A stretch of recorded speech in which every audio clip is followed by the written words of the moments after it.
later.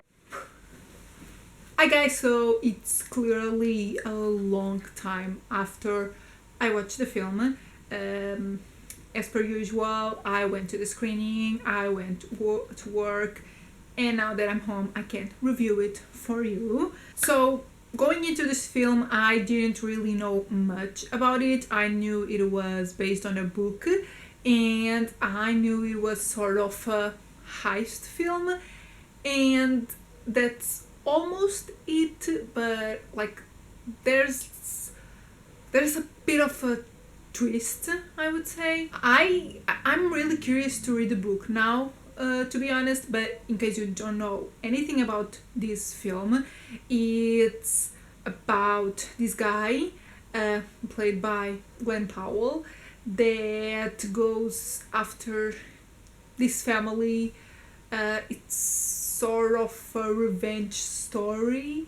Um, it's really interesting to go into this one blind, so I'm not gonna say a lot. But I'm gonna say that I really enjoyed it. I afterwards read some reviews, and I'm not really understanding why people aren't really enjoying this film. I feel like this is a pretty hit or miss, which I kind of don't understand because I feel like this is a pretty crowd pleaser.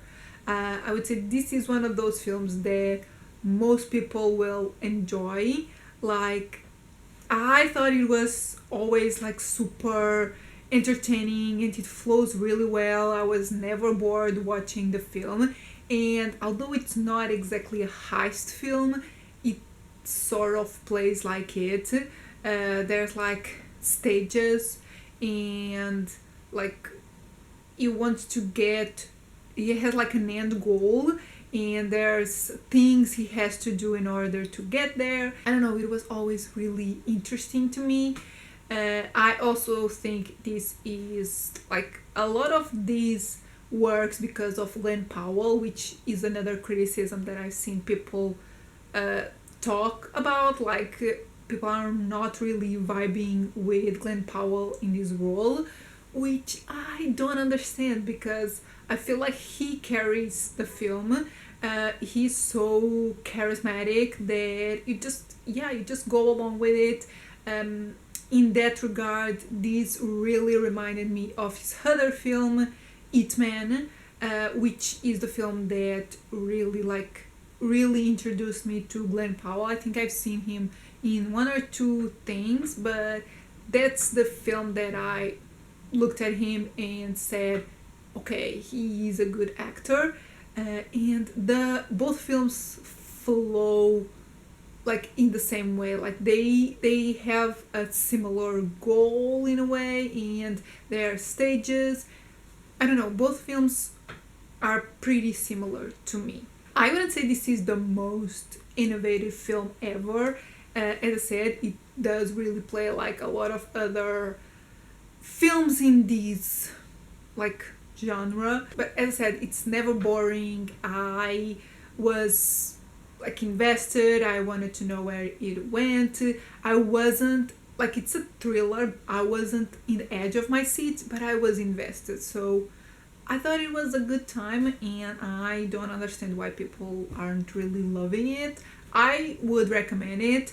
Maybe it's not one that you need to rush to the cinema to watch, but if you like these type of films and you like Glenn Powell and you just want to go watch something easy, I would definitely go watch this over other films, and I had a good time. So I recommend it, and at the end of the day, I give this film a 3.5 out of 5. I had a good time. I like it. I'm pretty confident in this score. I know visually it's not the most impressive film. It's not the most original story, but it is competent in all aspects. It might not be something super original, but it's good and well made, and just, yeah, it's a good time. And yeah, I want to know what you thought.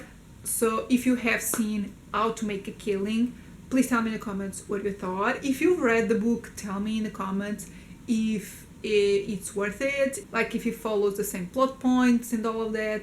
So yeah, if you've read the book, tell me if the film is similar and if you recommend it. And yeah, if you like the video, give it a thumbs up, subscribe if you're not subscribed yet, and I'll see you in my next video.